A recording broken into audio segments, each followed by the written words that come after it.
3 days before her world imploded, Marissa Reeves stood at the customs counter of La Toca International Airport, unaware that her name had just triggered an alert on 4 separate intelligence databases.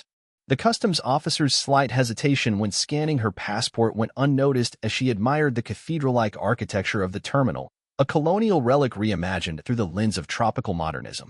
"Purpose of visit?" the officer asked, his tone neutral but his eyes lingering on the screen. "Vacation," Marissa answered truthfully, though the word barely encompassed what this trip represented. Escape. Reinvention. The reclamation of a self nearly lost to years of professional disappointment and personal compromise. The officer nodded slowly, stamped her passport, and waved her through. Behind him, a red light on his console quietly switched to green. In the arrivals hall, a driver in crisp white uniform held a digital tablet displaying her name. The Seacliff Grand Resort prided itself on seamless luxury experiences, beginning the moment their guests cleared immigration. Marissa followed him to a gleaming SUV, its air conditioning a welcome respite from the equatorial heat. "First time on the island, Ms. Reeves?" the driver asked conversationally as they pulled away from the terminal. "Yes," she replied, watching through tinted windows as the manicured airport grounds gave way to less polished reality, concrete buildings festooned with satellite dishes, streets crowded with motorbikes carrying impossible loads. Children in immaculate school uniforms walking along unpaved roads. "You will find our island very welcoming. Very safe," the driver continued, his eyes briefly meeting hers in the rearview mirror. "Especially at Seacliff. Nothing bad ever happens at Seacliff."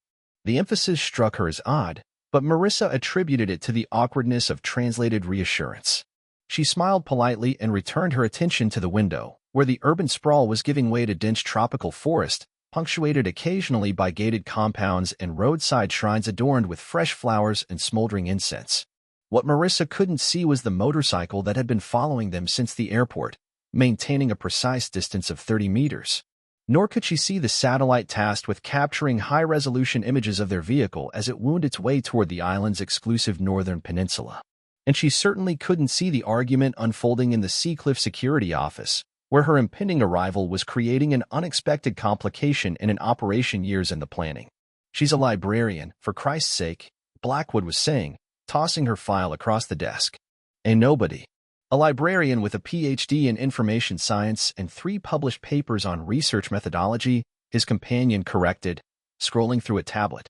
"Who suddenly books our most expensive standard accommodation for 2 weeks, paying cash. Who happens to arrive 3 days before Thornhill's scheduled meeting with the journalist. Coincidence? There are no coincidences in this business. Check her background again." As the SUV crested the final hill, the Seacliff Grand Resort revealed itself, a sprawling complex of white buildings cascading down the cliffside toward a perfect crescent of beach.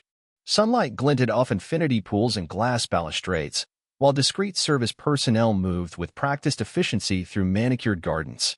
It was, Marissa thought, exactly as advertised, a paradise isolated from the world's complications. A place where the only decisions would be between the infinity pool or the beach, between the spa or the dive center, between the French restaurant or the Japanese. The SUV pulled into the roundabout before the grand entrance. A woman in a crisp linen suit approached, her practiced smile revealing perfect teeth. "Ms. Reeves, welcome to Seacliff. I'm Amara, your personal concierge during your stay with us." She extended a cool, fragrant hand. "We're so delighted you chose us for your special occasion." Marissa frowned slightly. "Special occasion?" "Your reservation notes indicated this trip is a significant milestone for you," Amara replied smoothly. "We always like to acknowledge our guest celebrations." Marissa hadn't written anything about milestones in her booking notes. She opened her mouth to correct the misunderstanding, then closed it again.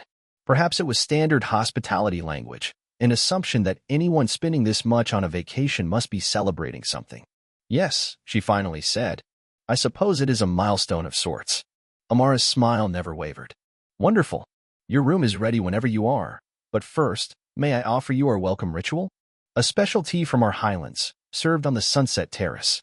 It's said to bring good fortune to those who drink it on their first day on our island." Marissa nodded, suddenly aware of the fatigue from 20 hours of travel. "That sounds perfect." As they walked through the soaring lobby, she didn't notice the subtle hand signal Amara directed toward a security camera in the corner. Nor did she notice when, exactly, the memory card containing her research notes on tropical plant toxicology was removed from her bag and replaced with an identical one containing subtly altered information. In the resort's security office, facial recognition software tracked Marissa's progress through the lobby. Her features automatically cross-referenced against global databases. Her identity was confirmed with 99.7% certainty. Status update. Blackwood said into his encrypted phone, watching Marissa's progress on the monitor. The librarian has arrived. Proceeding with Protocol Delphi. On the Sunset Terrace, Amara personally prepared Marissa's welcome tea, adding a precise amount of honey before presenting it with a small bow. To new beginnings, Amara offered. Marissa raised the delicate cup. To new beginnings. As the fragrant liquid touched her lips, somewhere in the resort's hidden infrastructure, a countdown began. The security office of the Seacliff Grand Resort smelled of lemon polish and barely concealed disdain. Marissa Reeves sat rigidly in the leather chair, knuckles white around her canvas tote bag, as the resort's security director and manager exchanged meaningful glances across the polished conference table. What had begun as her meticulously planned dream vacation, the first real break she'd taken in 5 years, had deteriorated into this interrogation. 48 hours after her arrival, paradise had transformed into purgatory. The events of the morning replayed in her mind with the clinical precision that had once made her an exceptional doctoral candidate. The sunrise swim at the secluded East Cove. The return to her bungalow along the nature trail that wound through fragrant frangipani growths. The distant wail of sirens that had seemed so incongruous against the backdrop of luxury. The resort manager, Gregory Haverford, tapped his manicured fingers against a manila folder. His expression conveyed practiced sympathy that never quite reached his eyes. According to the security report, a guest had collapsed at breakfast after consuming something from the exclusive Sunrise Buffet, a service only available to elite platinum members and those staying in the premium Ocean View suites. Somehow, despite Marissa's modest Garden View reservation, her key card had been used to access the restricted dining area just minutes before the incident. The victim, Blake Thornhill, a tech investor from Silicon Valley, remained in critical condition at the island's only hospital. The preliminary diagnosis suggested some form of rare poisoning, and with the local authorities understaffed during the peak tourist season, the resort was conducting its own investigation until officials could arrive from the mainland. Felix Blackwood, the resort's head of security and former intelligence officer as he'd mentioned no fewer than 3 times, reviewed the timeline with clinical detachment. The security logs showed Marissa's keycard accessing the Platinum Lounge at 6:42 a.m., followed by the staff entrance to the restricted kitchen area at 6:47 a.m. Thornhill had begun showing symptoms at approximately 7:15 a.m., shortly after consuming his morning coffee. Marissa's protests that she had been swimming in the East Cove at that time were met with skepticism. There were no cameras at the cove, its privacy was part of its appeal, and no witnesses had come forward to confirm her whereabouts. Her room had been searched in her absence, revealing a book on tropical plants and their properties, which now sat like evidence on the table between them. The absurdity of the situation might have been comical if it weren't so terrifying. Marissa, a middle school librarian from Minneapolis who spent her days helping 12-year-olds navigate the Dewey Decimal System, now found herself the prime suspect in what was being called a potential attempted murder. Outside the floor-to-ceiling windows of the security office, the resort continued its choreographed display of luxury. Guests in designer swimwear floated in infinity pools, sipping colorful concoctions garnished with exotic fruits. Among them was Olivia Chin, the beauty influencer whose arrival 3 days prior had caused a stir among staff and guests alike. Her entourage had commandeered the best spots around the pool, the prime tables at restaurants, and seemingly, the undivided attention of every attractive staff member on the property. Marissa had noticed Olivia's cold stare more than once, particularly when Marissa had been speaking with Elias, one of the dive instructors who had promised to show her the hidden coral formations that weren't on the regular tour routes. Elias had failed to appear for their scheduled dive the previous morning, later apologizing profusely and explaining that he had been reassigned to guide a private excursion. The latest Instagram story from Olivia's account had revealed exactly which excursion that was. Now, as security personnel methodically built their case against her, Marissa fought to keep her composure. The resort was isolated on a private island, accessible only by the resort's boats or seaplanes. If they decided to involve the authorities, she would be trapped here, thousands of miles from anyone who knew her. The security director slid an evidence bag across the table containing a small vial. According to their investigation, it had been found tucked between the pages of Marissa's plant book. The substance inside was being tested, but Blackwood strongly implied it matched the toxicology profile from Thornhill's blood work. The timing couldn't have been worse. After 3 years of careful saving from her modest librarian salary, supplemented by weekend shifts at a local bookstore, Marissa had finally accumulated enough for this 2-week escape. The trip represented her recovery from the professional and personal setbacks that had defined her early 30s. A failed tenure application at the university library, where she'd worked for 7 years, followed by a devastating breakup when her partner had decided her new, less prestigious position didn't fit with his career trajectory. The middle school librarian job had been her rebuilding phase, and though it wasn't what she had envisioned for herself, she had found unexpected fulfillment in it. Her specialization in research methodology and information science, once directed toward academic publications, was now channeled into inspiring young minds to question, investigate, and verify. She had become particularly invested in the school's environmental science program, helping students develop research projects on local ecosystems and conservation efforts. One such project had led her down a rabbit hole of research on tropical botany and ethnopharmacology, traditional plant-based medicines across cultures. What had begun as assistance for a student science fair project had evolved into a personal passion, culminating in a small self-published guidebook that she had been quietly proud of, despite its limited circulation. That very expertise, the hundreds of hours spent cross-referencing indigenous plant uses with modern pharmacological studies, was now being presented as evidence of nefarious intent. Haverford informed her that she would be confined to her room until the authorities arrived, likely the following morning due to an approaching tropical storm. Her key card would be reprogrammed to restrict access to all areas except her room and the adjacent hallway. A security officer would be stationed nearby to ensure compliance. With as much dignity as she could muster, Marissa gathered her belongings and allowed herself to be escorted back to her room. The walk through the resort's lush grounds, normally a feast for the senses, felt like a perp walk as other guests stared and whispered behind cupped hands. Olivia Chun and 2 of her companions lounged by the adults-only pool, not bothering to disguise their interest in Marissa's escort. Once alone in her room, Marissa paced the limited space, mind racing through scenarios, each more concerning than the last. The local authorities had a reputation for favoring the luxury resorts that fueled the island's economy. If the resort presented their circumstantial evidence convincingly enough, she could be facing serious charges in a foreign legal system. Her emergency fund, already depleted by this vacation, would hardly cover adequate legal representation. As the afternoon faded into evening, Marissa's academic training took over. If she was going to fight this, she needed information. She needed evidence. She needed to apply the same methodical research approach that had defined her professional life. First, she documented everything she could remember about the morning's timeline. She had indeed gone swimming at the East Cove around 6:30 a.m., hoping to catch a glimpse of the sea turtles that supposedly fed there at dawn. She had returned to her room around 7:45 a.m., showered, and headed to the main restaurant for breakfast by 8:30 a.m. It was there she had first heard about the medical emergency, witnessing the commotion as paramedics rushed through the lobby. The key card issue bothered her most. She kept her card in the inside pocket of her beach tote, along with her room key and emergency cash. The tote had remained with her during her swim, placed on a rock well above the tidal-line. She had been alone at the cove, or at least she thought she had been. A knock at her door interrupted her thoughts. Room service, apparently, though she had ordered nothing. The attendant, a young woman named Nadia whom Marissa recognized from previous days, seemed nervous as she wheeled in a covered tray.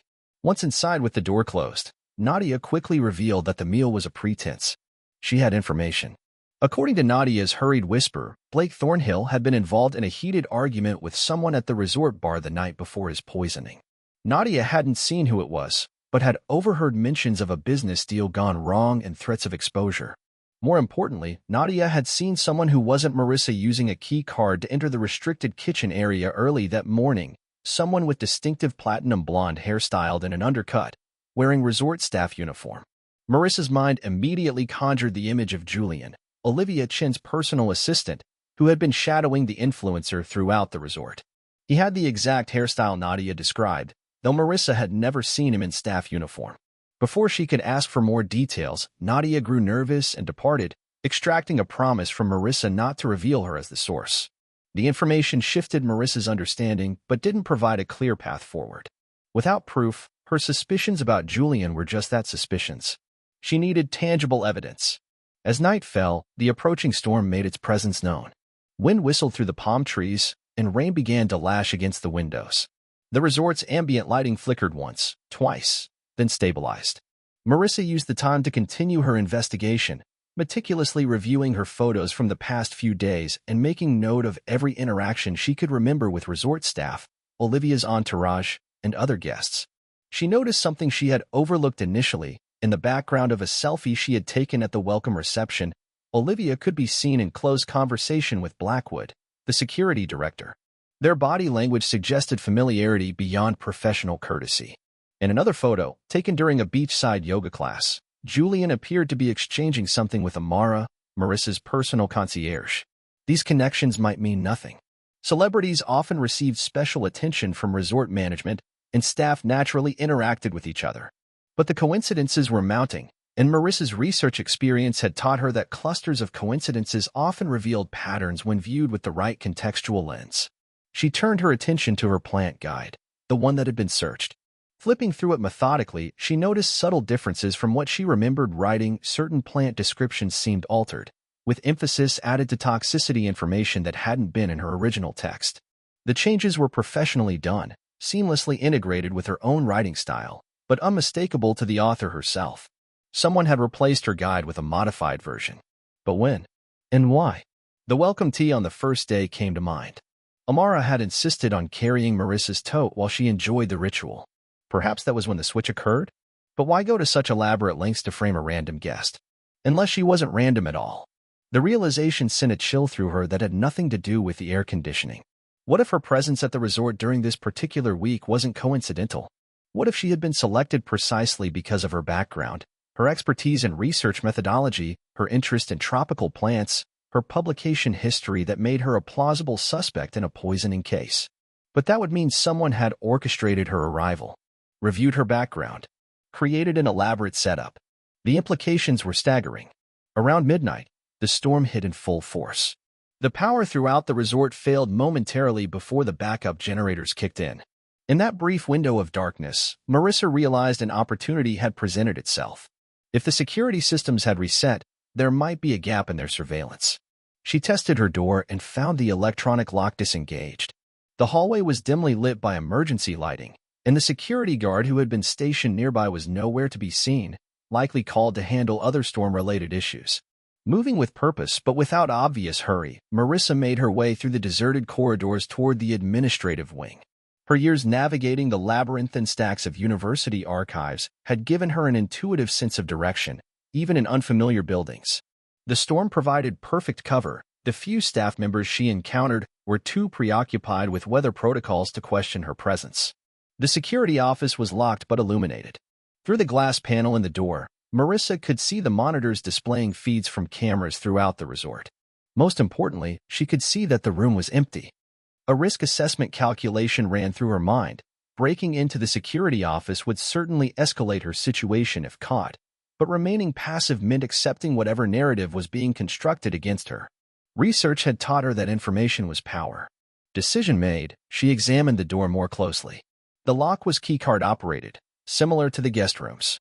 Remembering a technique she had read about during her research for the school's cybersecurity awareness program, Marissa removed the plastic loyalty card from her wallet and carefully worked it into the gap between door and frame, applying pressure until the latch gave way with a soft click. Inside, she moved quickly to the computer terminal. The system required credentials, but the password was visibly taped to the monitor's edge, a security failing so basic that Marissa would have found it amusing under different circumstances. The security footage database was organized by date and camera location. She navigated to that morning's feeds, focusing first on the East Cove. As she suspected, there was a camera, disguised as part of the landscape lighting, covering the supposedly private beach. The footage clearly showed her arriving alone, swimming for approximately 30 minutes, and then departing. The timestamp matched her account perfectly.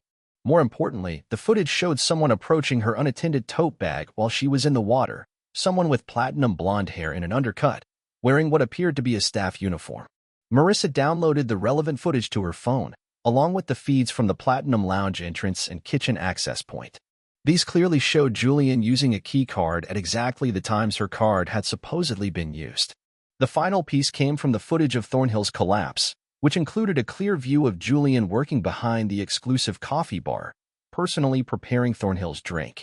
With the evidence secured, Marissa was preparing to leave when the door opened. Felix Blackwood stood in the doorway, face transitioning from surprise to cold fury. Before he could speak, another figure appeared behind him, Elaine Winters, the travel journalist Marissa had met briefly at the welcome reception. Elaine assessed the situation with remarkable calm, then addressed Blackwood with authority, informing him that she had been conducting an undercover review of the resort's security protocols, with Marissa acting as her associate. The improvised cover story bought just enough time for Marissa to notice something in the background of the poisoning footage she had overlooked initially. Zooming in on the screen, she could make out Blackwood himself in conversation with Julian earlier that morning, handing him what appeared to be a small vial similar to the one found in her book. The realization hit her like a physical force. This wasn't about her at all, she was simply a convenient scapegoat. The true target was Thornhill, and the plot involved both Julian and Blackwood himself. But why? With renewed focus, Marissa searched the database for any previous interactions between Blackwood and Thornhill. Buried in footage from 3 days prior was a heated exchange in Blackwood's office, with Thornhill gesturing angrily at documents spread across the desk. Using the directional microphone function available in the security system, Marissa was able to enhance the audio enough to make out key phrases: money laundering, ownership records, and federal investigation. The picture became clearer. Thornhill wasn't just any tech investor.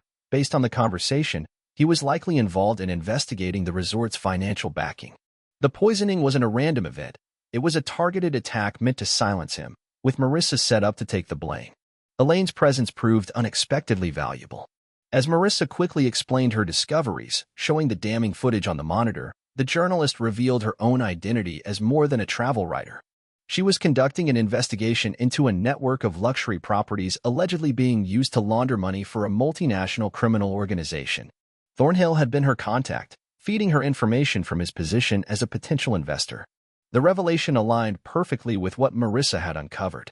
She had stumbled into the middle of an operation far larger than a simple poisoning, one involving international finance, organized crime, and apparently multiple intelligence agencies. Blackwood's composed facade crumbled as he realized the extent of the evidence against him. His attempt to reach for the weapon holstered beneath his jacket was intercepted by Elaine, who displayed a surprising proficiency in close-quarters combat for a travel journalist. As Blackwood lay subdued on the floor, Elaine produced a satellite phone and made a brief call, using terminology that suggested connections to law enforcement. Within minutes, resort security personnel not aligned with Blackwood arrived, having been alerted by Nadia, who had been working with Elaine all along. The operation had been in motion for months, with Marissa's unexpected presence and her academic background in research methodology providing the final catalyst needed to unravel the conspiracy. As the storm abated in the early hours of the morning, Marissa found herself in a surreal debriefing session in what had previously been Blackwood's office. Elaine, now introduced by her real name and credentials as Special Agent Sarah Lang of the Financial Crimes Division, explained the scope of the investigation that had been unfolding around Marissa's vacation. The Seacliff Grand Resort, along with 12 other luxury properties across 9 countries, formed the visible portion of an elaborate money laundering operation. Clean money from legitimate guests provided cover for the processing of illicit funds from weapons trafficking, human smuggling, and narcotics. Blake Thornhill, whose real name was Daniel Mercer, was an undercover operative who had been working to infiltrate the organization for nearly 18 months. The poisoning had been a desperate move, triggered by Blackwood's discovery of Thornhill's true identity. The plan had been to eliminate Thornhill while framing a suitable scapegoat. The selection criteria had included someone intelligent enough to have plausibly executed the poisoning, but isolated enough to have no powerful allies to intervene. Marissa's academic background, solitary travel status, An interest in plant toxicology had made her the perfect target. What Blackwood couldn't have anticipated was Marissa's methodical approach to problem-solving and her refusal to accept the narrative being constructed around her. The altered plant guide had been a particularly clever touch, designed to be discovered during the investigation. It would have provided compelling evidence of premeditation. The storm that had facilitated Marissa's escape had also prevented Blackwood from communicating with his superiors in the criminal organization. By the time he realized the extent of the unraveling plot, federal agents had already secured the resort's communications infrastructure and established a perimeter. Olivia Chun and her entourage, it emerged, were key figures in the operation, not just money launderers but recruiters for the organization's more specialized needs. The influencer persona provided perfect cover for international travel, access to exclusive venues, and interaction with wealthy potential targets for blackmail or recruitment. Julian, her supposed assistant, was actually Chin's security chief and a former military intelligence operative. He had been responsible for the actual poisoning, using a synthetic compound derived from regional plants but modified to be virtually untraceable in standard toxicology screenings. Only Marissa's specific knowledge of the base plant's properties had allowed her to identify inconsistencies in the narrative. Federal agents arrived via helicopter as dawn broke, taking custody of Blackwood, Chun, Julian, and several other implicated staff members. Agent Lang assured Marissa that Thornhill's condition was stabilizing. The poison had been specifically chosen to incapacitate without killing, allowing time for the false evidence against Marissa to be established before a fatality complicated matters. The resort's legitimate parent company, unaware of its property's use in criminal enterprise, cooperated fully with the investigation. Most guests were quietly relocated to partner properties on the mainland, their vacations minimally disrupted by explanations involving infrastructure damage from the storm. 3 days later, Marissa sat on the balcony of what had once been the presidential suite, now repurposed as a temporary command center for the ongoing investigation. Agent Lang had requested her continued presence, both as a witness and, unexpectedly, as a consultant on information analysis methodologies that had proven valuable in connecting disparate elements of the case. The situation's irony wasn't lost on Marissa. Her academic career had stalled because her research methods were considered too interdisciplinary and lacking practical application by the tenure committee. Now those same approaches were being praised by federal agents as innovative and insightful. Agent Lang joined her on the balcony, offering a steaming cup of coffee that Marissa accepted gratefully. The island stretched before them, lush and vibrant after the storm. From this elevation, the resort's perfect geometry seemed incongruous against the wild backdrop of jungle and ocean. Lang explained that the investigation had expanded significantly following the arrests at Seacliff. Documents recovered from Blackwood's private server had revealed connections to financial institutions in 7 countries, with potential implications for several ongoing international investigations. Marissa's accidental involvement had accelerated the timeline dramatically, possibly saving dozens of lives and billions in illicit transactions. The agent then presented Marissa with options for her immediate future. She could return home with a generous compensation package and confidentiality agreement, resuming her life with a remarkable story she could never fully share. Or, Lang suggested with calculated casualness, she might consider a short-term consulting position with the agency's Information Analysis Division, helping to develop training protocols based on her research methodology. The offer was tempting in ways Marissa hadn't anticipated. Her work at the middle school was rewarding but limited in scope. The possibility of applying her expertise to consequential investigations, of having her approaches validated by professionals in a high-stakes environment, it resonated with ambitions she had reluctantly set aside years ago. As if reading her thoughts, Lang mentioned that the consulting role could potentially lead to academic partnerships, publications, appropriately sanitized, of course, and restoration of the professional trajectory Marissa had once envisioned for herself. All while maintaining her position at the school if she wished, they were flexible about remote work and periodic intensive consulting periods. The conversation was interrupted by a video call on Lang's secure tablet, Marissa's middle school principal, looking simultaneously concerned and awestruck.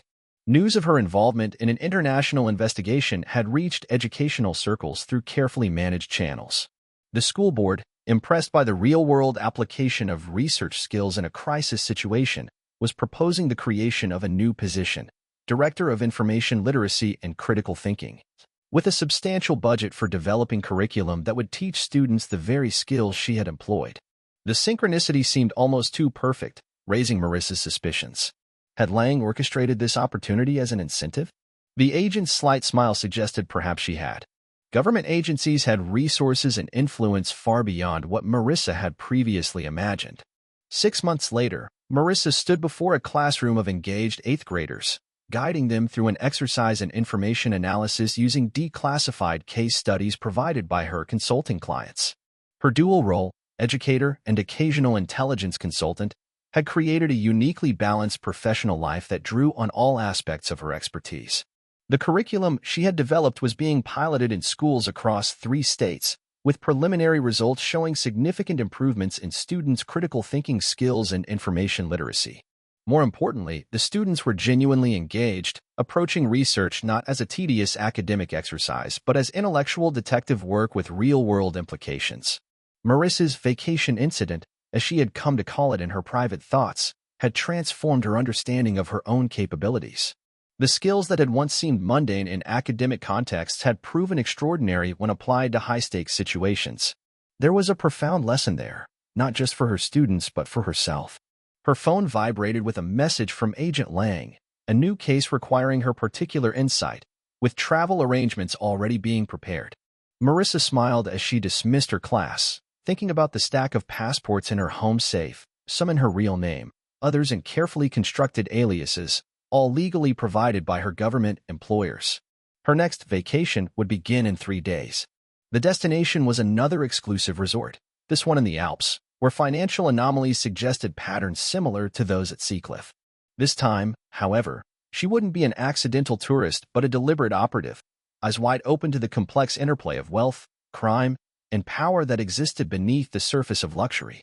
As she packed her classroom materials, Marissa reflected that perhaps her former academic colleagues had been right about one thing. Her research methodologies did lack practical application in purely theoretical contexts. Where they had been wrong was in failing to recognize that the right application hadn't yet revealed itself. Some expertise whispered rather than shouted, revealing its true value only when circumstances aligned to demand its particular strengths. Her journey from overlooked academic to valued intelligence asset had taught her that power often resided not in the loudest voice or the most prestigious title, but in the quiet, methodical mind that could see patterns where others saw only chaos. The quiet librarian had found her true calling, not despite being underestimated, but because of it. And in a world where information was both weapon and shield, there were few more dangerous operatives than those who had mastered its flow. Marissa closed her classroom door, already mentally preparing for her next assignment. After all, she thought with a small smile, she had always wanted to learn to ski.